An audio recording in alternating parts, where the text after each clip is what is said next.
Hello, everyone. Hello, everyone. Welcome for the second keynote of the second day of the Best Virtual Summit. After hearing some insights about Aalborg University and project-based learning, we are going to hear about Skoltech, a recent school established in Moscow in 2011 in collaboration with MIT. Skoltech cultivates a new generation of researchers and entrepreneurs, promotes advanced scientific knowledge, and fosters innovative technology to address critical issues facing Russia and the world. To tell us about the current and future trend in technology education, we have Denis, Head of Student Department at Skoltech. Denis is an IT engineer and has more than 10 years of experience in career, educational, and scientific project development. He's going to tell us about the ultimate skill set for getting your education in the post-pandemic world. From soft skills to digital tools, we are going to understand how students can foster their development. With this being said, Denis, the floor is yours.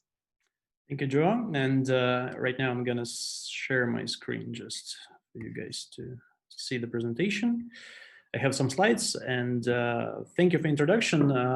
Today, I will not be telling a lot about Skoltech as a school, but about our experience from what we can see, how the post-pandemic education is changing, and more importantly is what are the expectations of future employers of the graduates after they will get their degrees, and how they evaluate the skills that are crucial for the current job market.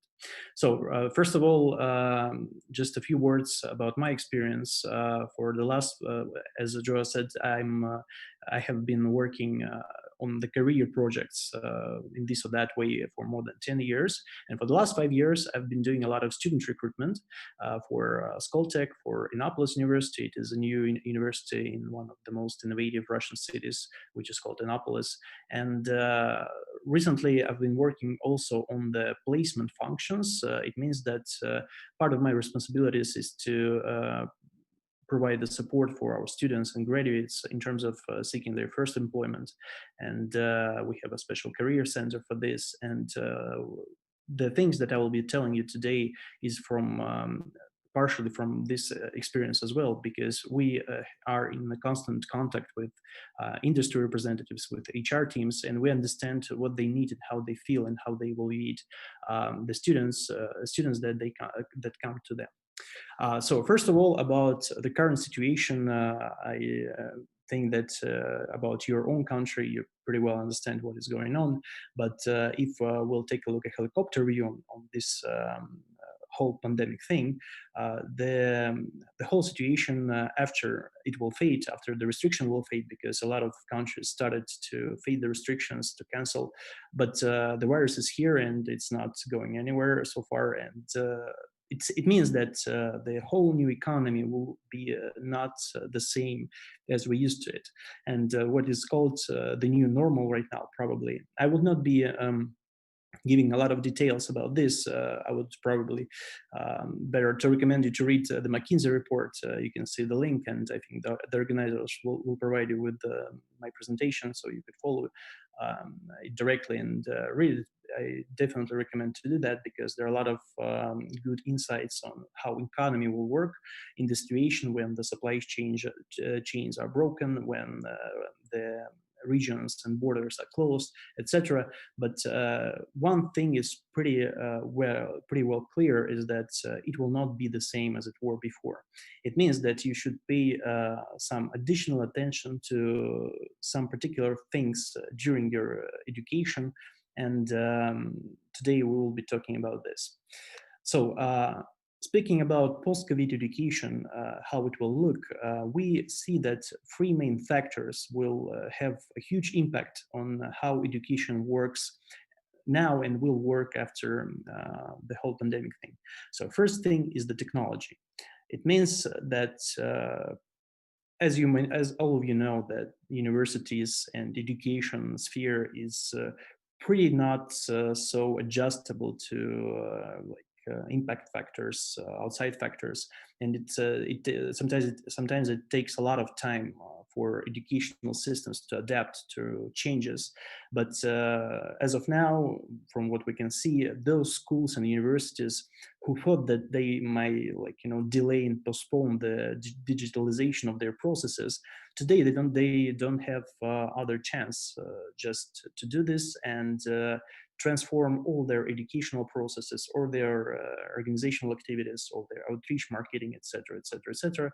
Everything goes digital, and of course, huge amount of these approaches that universities have to do today, they will remain within their normal workflow after all the restrictions will fade. And of course, this is a huge fact to consider while getting your education. And this fact will impact the skill set, particular skill set that you have to obtain during your education.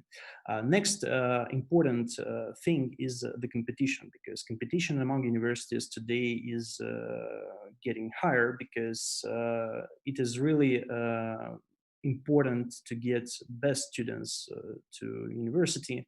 But it is really hard to do, because marketing and outreach efforts, they all changed, and some good schools who will not be able to adapt to these changes, they will face some problems. And another important part is the competition with industry, because industry understands that today probably it is better to invest a small amount of money to some particularly professionally designed skill-oriented course and deliver it by themselves. Like huge companies, they have a lot of courses, preparatory courses for for their employees, and universities, it's really hard for them to compete with the industry, because industry, they often they have hands-on experience on the technology, because for example, Google, it has much better understanding of machine learning that many universities in the world.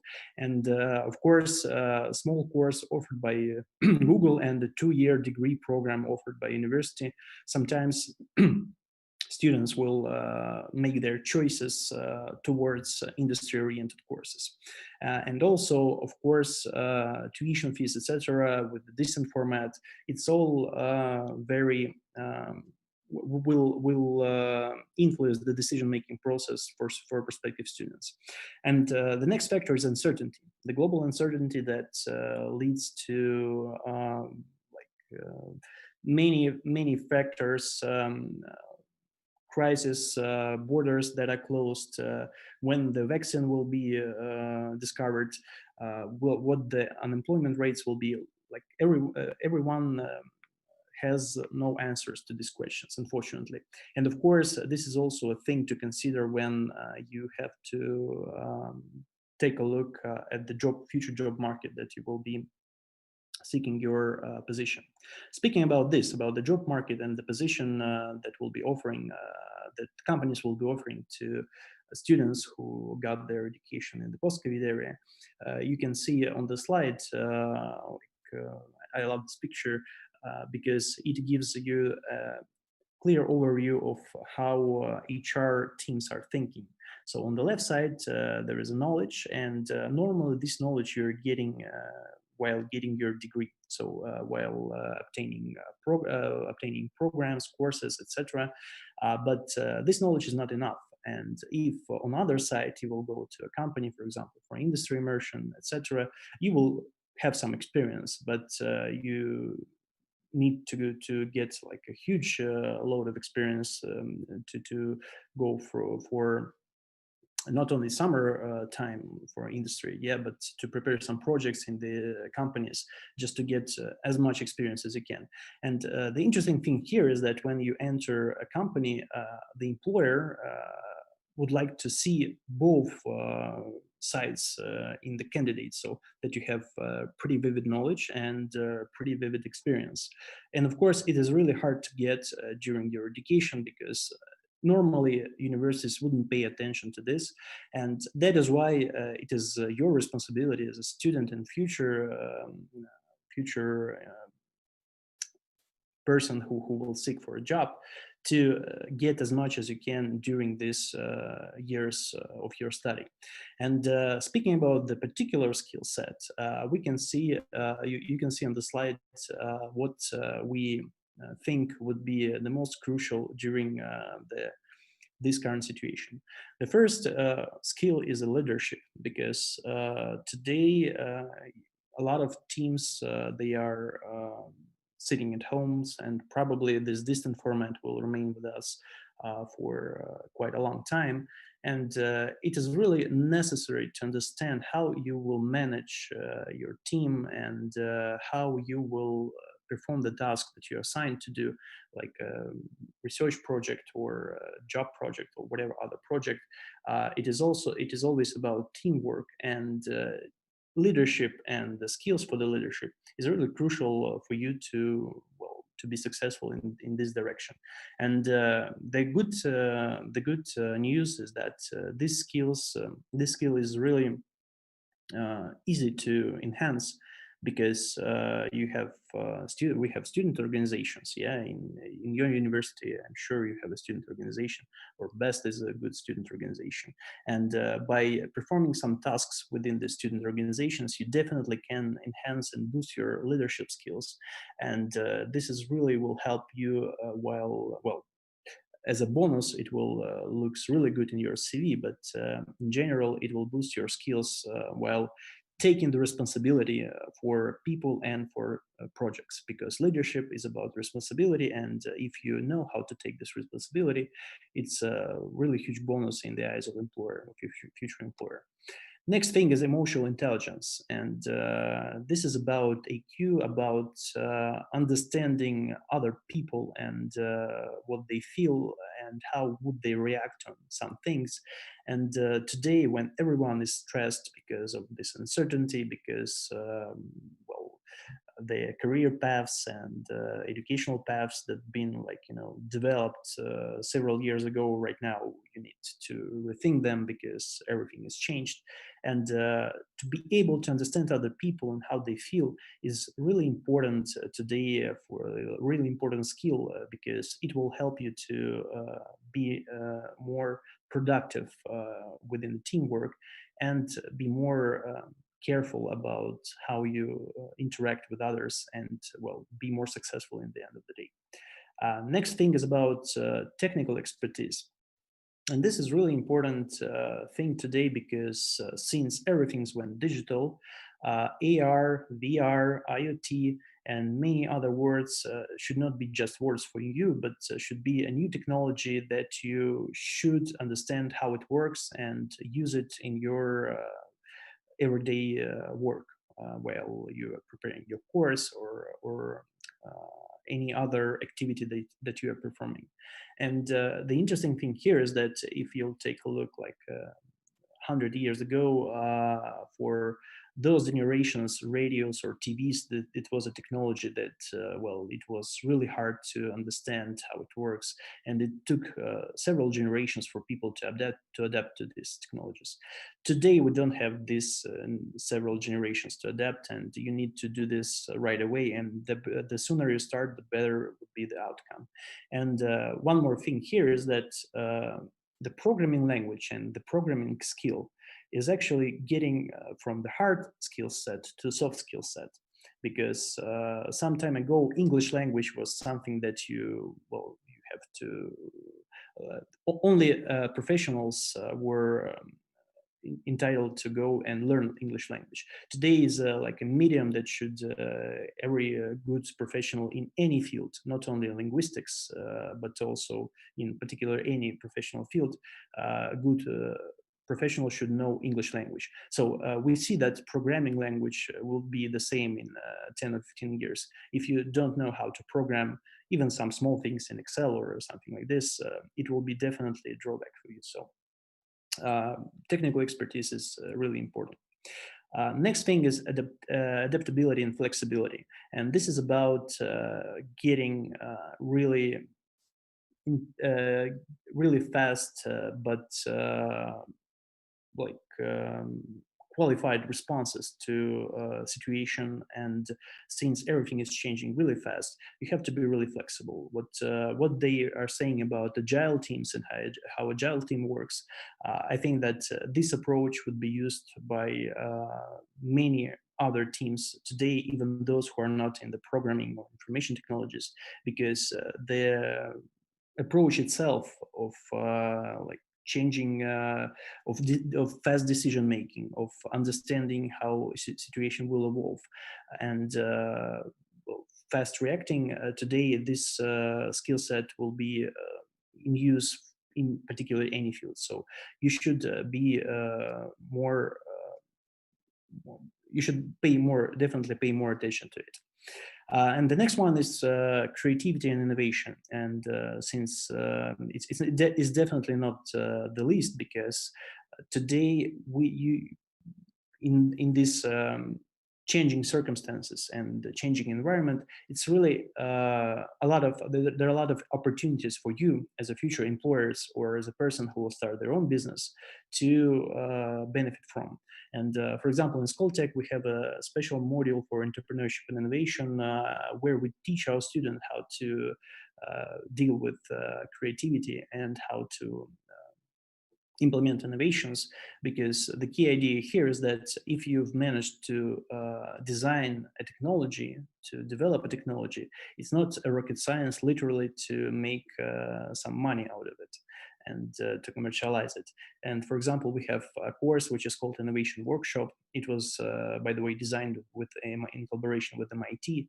And within this innovation workshop, our students have to get a multidisciplinary team and within 1 month come up with some idea and make an MVP out of this idea, some minimum available product that afterwards they present to venture experts, to our professors, etc. And what we see from this is that despite the fact that this course is designed just to get a picture of quick success to our students, many of them continue to work on their projects even after the course has finished. And many of them start their own companies just in order to, well, because they understand that it is really possible to have a successful business and make, which is based on some technology that they have developed. Okay, and now speaking about the tools. So since everything's went digital, it's really important to understand how to work with the tools with this fast-changing environment. What I have on the slide is what I personally use in my daily workflow, and just to give you a short overview of how these tools can be used and why it is important. So first part is the communications, because since everyone is sitting at homes, teams are decentralized and it's really hard to meet in person. You need to have tools which will provide you with really fast and efficient team to reach out to your team and get a fast communication, and also share important data and information, because since there is no way to go for a coffee and discuss latest news or some other important information about your job or project, it's really necessary to have these tools and understand how to use them efficiently. Because I saw a lot of people who hating emails because they just have a really bad mail application and they don't know how to use it. And this, at the moment, they will find their application that suits them and the way they think, the way they do their job. Well, the efficiency is getting higher. Next part is about task and knowledge, and it is really important to keep a track record of all knowledge that you have in teams and assign tasks and understand how this works. And there are a lot of really nice apps out there for these particular tasks. And it is what is also important here is to also save ideas and inspiring stuff from your team, because out of these ideas lately you can produce some new stuff and invent some things that will be efficient in your workflow. And the last part is about processes, because of course, each team has its own processes and how it works. For example, we have a selection process, which is also a part of our job. And if previously we've been conducting exams on our campus, today we cannot do this because campus is closed. We do it online. So we have special software for conducting online examination, for special software for proctoring, of course, Zoom for webinars, for interviews, etc. So we, since when the whole situation has started, we have been really prepared to go digital and to transfer all our processes on digital wheels really fast and efficient. So that is why it is really important for you to understand how it works beforehand. Okay. And the last slide from my side, so we can go to the questions. The most important, in my humble opinion, skill about the education and post-COVID world is lifelong learning. Because if, again, 100 years ago, 100 years ago, you could be prepared for one job and do this job during your lifetime, today is not an option for sure. And you need to adapt. And if you're adapting or discovering some new opportunities, it's always about knowledge, and you need to feel good about getting new knowledge even after you'll have your degree.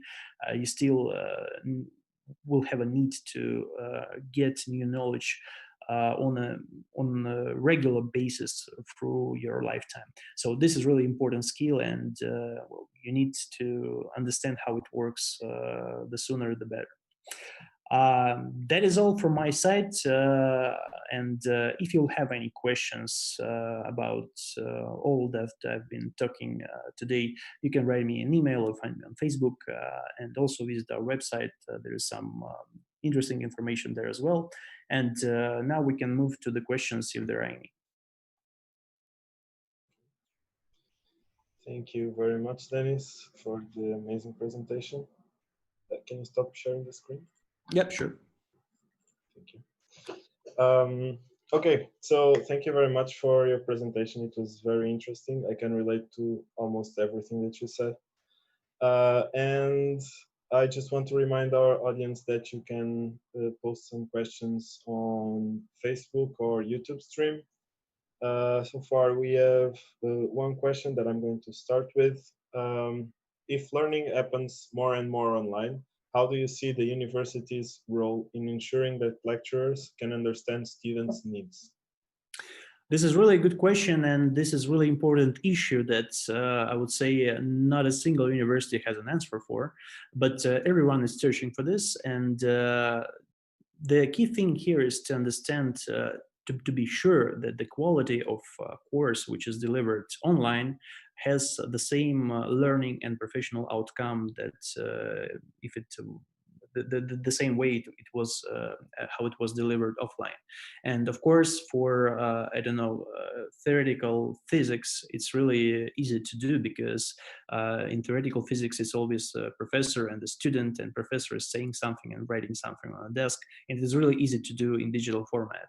If we're talking about things like photonics or quantum materials, it's about experiments, about labs, and not every single workshop or course could be transferred online. That is why, well, me personally, I think about online courses and all this kind of stuff as a supporting material for the education process in general. And of course, there is also the communication with professors, digital or in person. It's really important, and it's impossible to have a really good education, to get a good education without it, and without some labs, of course. But regarding today's situation, of course, first thing we need to do is to revisit the safety protocols in labs to be sure about social distancing and about all other measures that, well, students have to feel safe in the lab if they have to go to the lab. And for the other courses that do not require interaction with equipment, well, here I think professors will come up with some definitely come up with some good ideas how this process can be more interactive, more efficient, because, well, actually it's a huge opportunity because digital tools, they provide a lot of opportunities to design the educational process much more engaging and much more, well, probably interesting for students in some way. So the short answer is that we don't have no one have a solution, but we'll see. I think in 1 year, a lot of good success stories of how this or that university did something good. I think we'll be among them. Thank you. And that relates to another question that I have. You mentioned in the beginning that like when all restrictions will fade, like how things will be when all restrictions will fade. Will it happen at some point, or do you think that from now on the education will be different and we'll always have some new restrictions that we weren't used in the past? Well, the key idea of my message was that restrictions will fade for sure, like government restrictions that are set by governments, but the processes will change in this new the the transformations that we've seen today, I mean, during this COVID pandemic situation, a lot of that will remain in the standard educational process. And of course, some rules, some protocols will change, and they will be like the new normal for educational organizations, like safety protocols in labs or some distant formats that, for example, for if we'll be talking about us, we will definitely will continue to use a lot of outreach digital formats for outreach events, because we understand that we can do it much more efficiently than we did it before offline, because a lot of much more students are attending. These formats are more engaging than just communication person to person, etc. So in the post-pandemic world, things will change, and they will just become normal. Thank you very much. And I have one final question from our audience, since we are almost out of time, which is, speaking of lifelong learning, are universities starting to envision programs to prepare people for learning along with their careers? So not only before the careers, but during their careers? We, for example, have experience in this because we have a really tight collaboration with the industry and with many companies. And now we see a lot of cases when huge tech or finance companies or telecom companies will come to us and say, okay, we need to upgrade skill set of our workers, of our managers, of our technical staff. Could you please find out something and offer something for us in terms of this professional education? We, as a university, we have a degree programs normally, yeah. So we don't do like trainings, etc. But now we understand that sometimes it's really reasonable to offer, and we already have some courses that we're offering to industry in these terms. So when for example, telecom company, it understands that with this 5G format, they need to explain to for their managers who will be selling these options, etc., how it works from the technical side, and they need these additional skills, and well, we are ready to provide it. All right. Thank you very much. I see that Skoltech is leading innovation in these fields, and hopefully we'll hear more from the school in the future. And thank you very much, Denis, for your presentation. I really enjoyed it. We are now going for a very short break, and we'll be back in a couple of minutes to hear from Gillian Saunders-Smith, who's going to tell us more about engineering roles and the future of engineers. So stay tuned.